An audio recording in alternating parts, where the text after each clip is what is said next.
तेजमेनकारमयी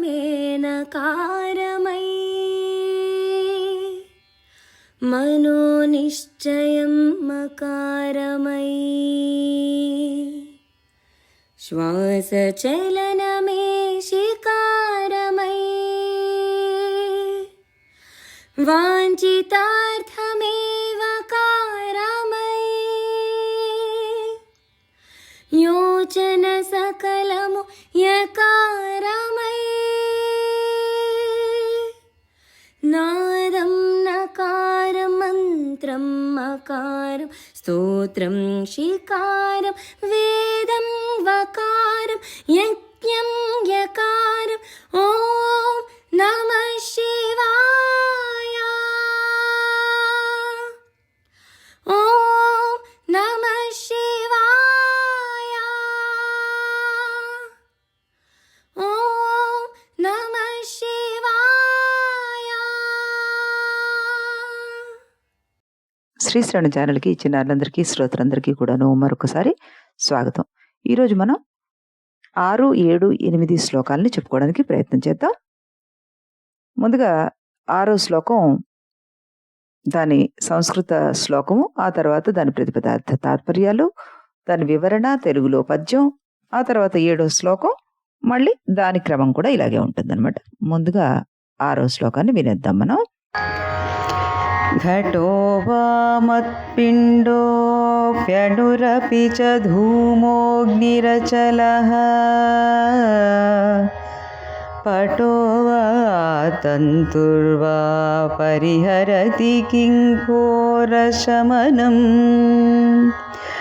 वृथा कण्ठक्षोभं वहसि तरसा तर्कवचसा पदाम्भोजं शम्भोः भज परमसौख्यं व्रजसुधीः. అనురాధ చాలా చక్కగా పాడి మనకి వినిపించారు ఈ శ్లోకాన్ని కూడాను. మరొకసారి ఆవిడికి అభినందనలు తెలుపుతూ మనం దీని ప్రతిపదార్థాన్ని గనక తెలుసుకుంటే సుధీహి అన్నారు. అంటే ఇదివరకు కూడా మనం ఒకసారి చెప్పుకున్నాం, ధీహి అంటే బుద్ధి, మంచి బుద్ధి. ఇక్కడ సుధీహి అన్నారు కాబట్టి ఓ మంచి బుద్ధి.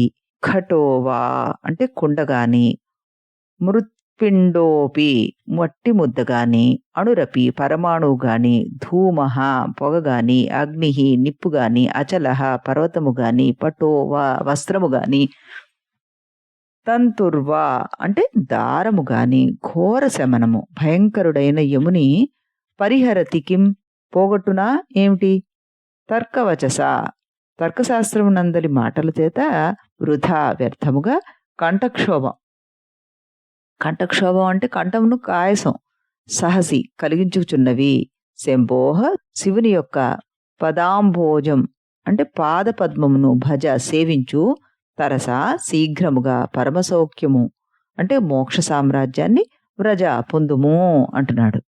తాత్పర్యం ఏమిటొస్తుంది ఇక్కడ మనకి?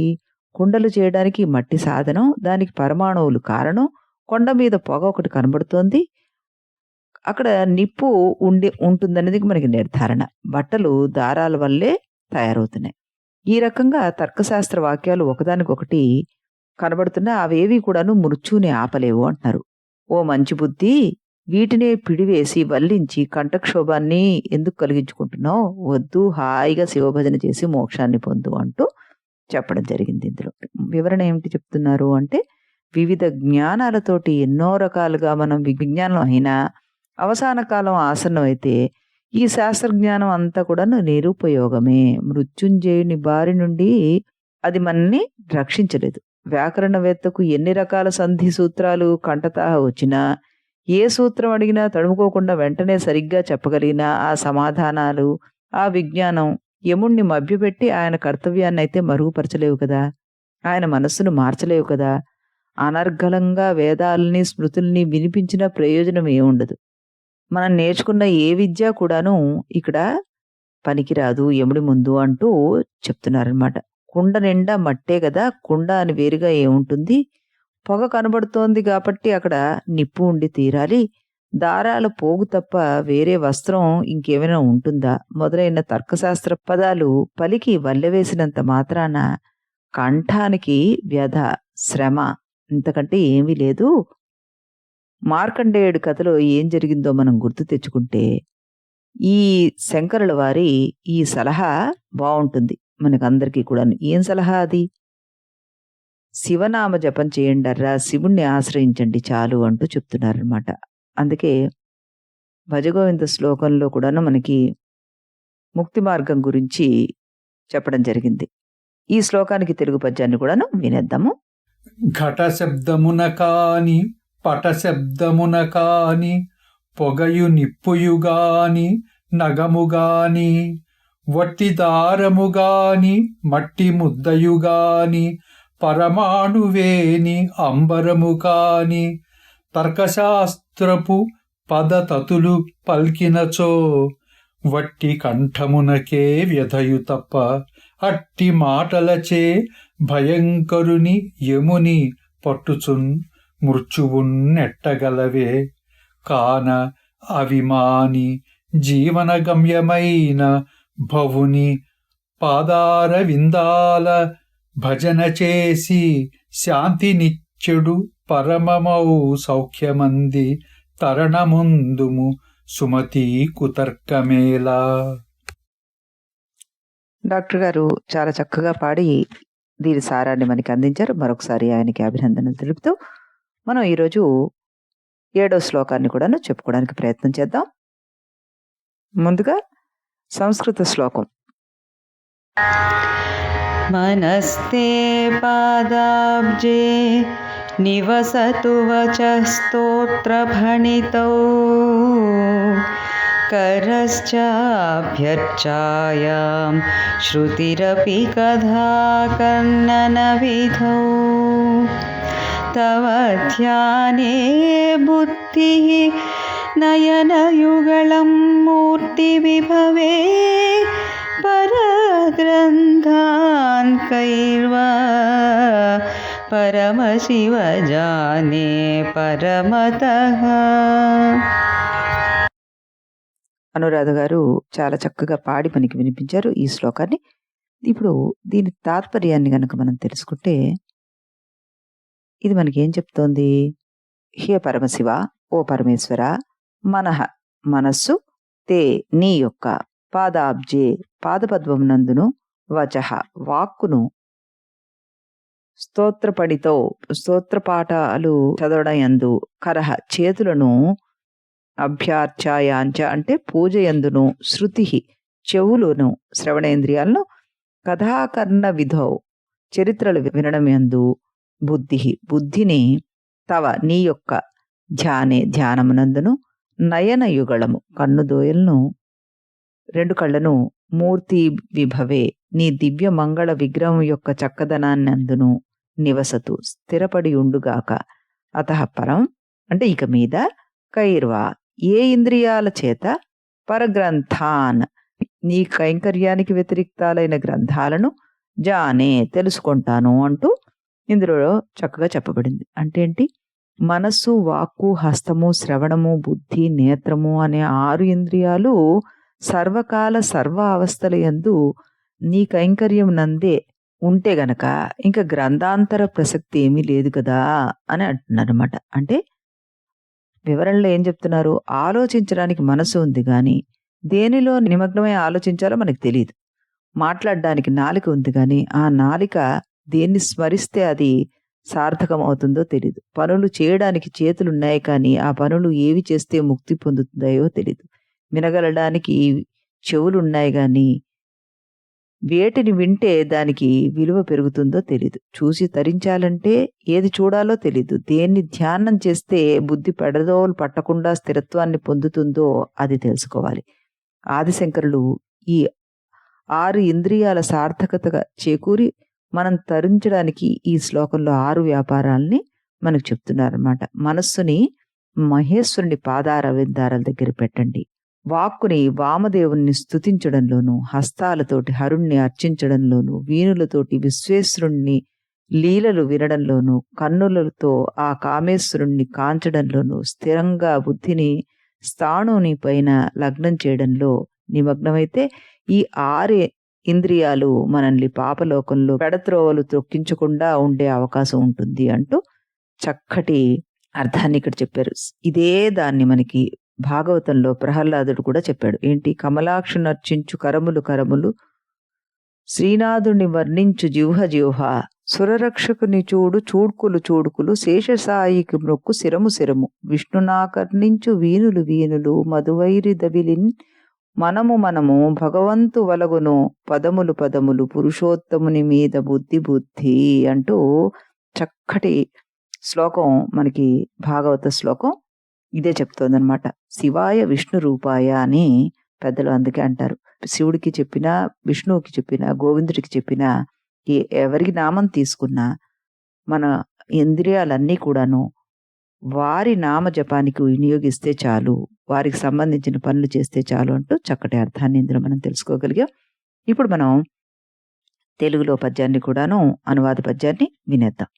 నాదు మనసును నీ పాద పద్మములందు, వాగింద్రియము స్తోత్ర పాఠమందు, హస్తయుగ్మమ్ము నీ అర్చనాదులయందు, వీనులు నీ కథల్ వినుటయందు, చక్షుయుగ్మము నీదు చక్కదనమునందు, అచలమౌ బుద్ధి నీ ధ్యానమందు, షడింద్రియముల చక్కగన్ నిల్పంగ, ఏ విధమ్మున కల్గు ఇతర శక్తి, ఇంక మీదట నీ సేవే ఎల్లవేళ, ఇతర మార్గములంటని ఇంద్రియమ్ము, ఎటుల తెలుపును నాకుగా ఇతరములను, ఇట్టి ధ్యానమ్ము కలుగగా కృపను గనుమా. డాక్టర్ గారు చాలా చక్కగా భావయుక్తంగా పాడి మనకి ఈ పద్యాన్ని వినిపించారు. ఆయనకి మరొకసారి అభినందనలు తెలుపుతూ మళ్ళీ మనం 8వ శ్లోకాన్ని కూడాను చెప్పుకుందాం. ఈరోజు మనం సంస్కృత శ్లోకాన్ని వినేద్దాం. ఆ తర్వాత ప్రతిపదార్థ తాత్పర్యాలను చెప్పుకుందాం. ముందుగా సంస్కృత శ్లోకం. యథా బుద్ధిశుక్తౌ రజతమితి కాచాశ్మని మణిః, జలే పైష్టే క్షీరం భవతి మృగతృష్ణాతు సలిలం, తథా దేవభ్రాంత్యా భజతి భవదన్యం జడజనో, మహాదేవేశం త్వాం మనసి చ నమత్వా పశుపతే. అనురాధ చాలా చక్కగా పాడి మనకి వినిపించారు. మరొకసారి ఆవిడకి అభినందనలు తెలుపుతూ దీని తాత్పర్యాన్ని తెలుసుకుందాం మనం. మహాదేవా, ఓ దేవదేవా, పశుపతే సకల భూతాధిపతి, జడజన మూఢుడు, ఈశం సర్వనియంతవగు, త్వాం నిన్ను, మనసి హృదయమునందు, సమత్వ తలంచక, శుక్తో ముత్యపు చిప్పయందు, రజతమితి వెండి అని, కాచాశ్మని అంటే గాజురాయందు,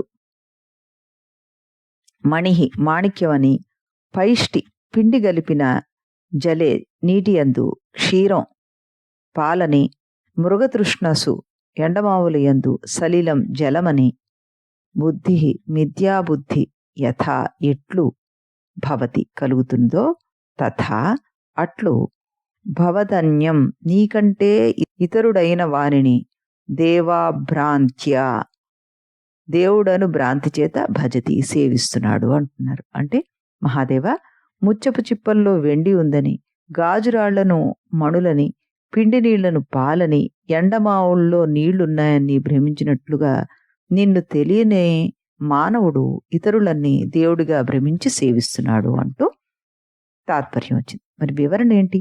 వివరణ, బుద్ధి బుగ్గలైతే అసలుకు నకిలీకి భేదాన్ని గుర్తించలేం మనం. మెరుపులతో కూడినటువంటి నకిలీ వాటిని అసలు వాటిగా భ్రాంతిపడి అసలుకి ఎసరు పెట్టి అగజాట్లు పడుతూ ఉంటాం మనం. అసలైనది అందుబాటులో ఉన్నప్పటికీ నకిలీలైన వాటి కోసం తిరిగి నవ్వులు పాలవుతూ ఉంటాం మనం. ఇది ఈ లోకంలో సాధారణంగా జరిగే విషయం. ముద్దగా వెన్న ముద్దల వలె కనబడే ముత్యపు చిప్పలే నిజమైన వెండి అని భ్రమించిన బుద్ధితోటి అనుకుంటూ ఉంటాం. 2 కళ్ళతో చూసి కూడా పిండి నీళ్లను పాలనుకుంటుంది పాడుబుద్ధి. ఎండమావుల్లో నిండు నీళ్లని వెతుక్కుంటూ వికసించింది ఈ బుద్ధి. నజరుగా ఉండే మొరమొరలాడే గాజు మెరుపుల్ని చూసి మందబుద్ధి మనుల్ని కూడా ప్రక్కన పెట్టేస్తుంది. బుద్ధి బుగ్గలైతే ఈ విధంగానే జరుగుతుంది అంటున్నారు రచయిత. లేకపోతే హృదయంలో ఈశ్వరుని ఉంచుకుని ఊరూరా తిరుగుతూ ఎక్కడెక్కడ వారికి మొక్కుబడులు దేనికి అంటున్నారు ఆదిశంకరులు ఈ శ్లోకంలో. అన్య పరివార దేవతల్ని ఆశ్రయించడం, అర్చించడం కంటే అసలు దేవుణ్ణి ఆశ్రయించడం శ్రేయం అని ఈ శ్లోకంలో అర్థం అన్నమాట. భగవంతుడు ఆ పరమాత్ముడే ఉండగా మళ్ళీ అందరినీ ఎందుకయ్యా ఆశ్రయించడం అంటూ ఇందులో చెప్తున్నారు. ఇప్పుడు మనం దీనికి సంబంధించిన తెలుగు పద్యాన్ని కూడాను వినేద్దాము. ముచ్చపు చిప్పల ముద్దుమోమును చూచి బండపడిన బుద్ధి వెండి అనును, పిండి నీటిని చెట 2 కన్నులగాంచి పాడుపడిన బుద్ధి పాలెయనును, ఎండమావుల గూర్చి ఎన్నిసారులు విన్నా ఉదయమందని బుద్ధి ఉదకమనును, మోజు కొలుపుచుండ గాజురాలను చూచి మందగించిన బుద్ధి మణులే అనును, అట్టి రీతిని జడబుద్ధి పట్టియుండి పశుపతి మహదేవేశ పార్వతీశ ఎదలో ఉండిన నేను జడులు ఎరుగలేక దేవుడను భ్రాంతితో అన్యసేవ చేయు. ఈ పద్యాన్ని కూడా చాలా భావయుక్తంగా పాడి మనకి వినిపించారు డాక్టర్ గారు. మరొకసారి ఆయనకి కృతజ్ఞతలు తెలుపుతూ రేపు ఇదే సమయానికి మళ్ళీ మనం మరో 3 శ్లోకాలతోటి కలుద్దాం. అంతవరకు సెలవు.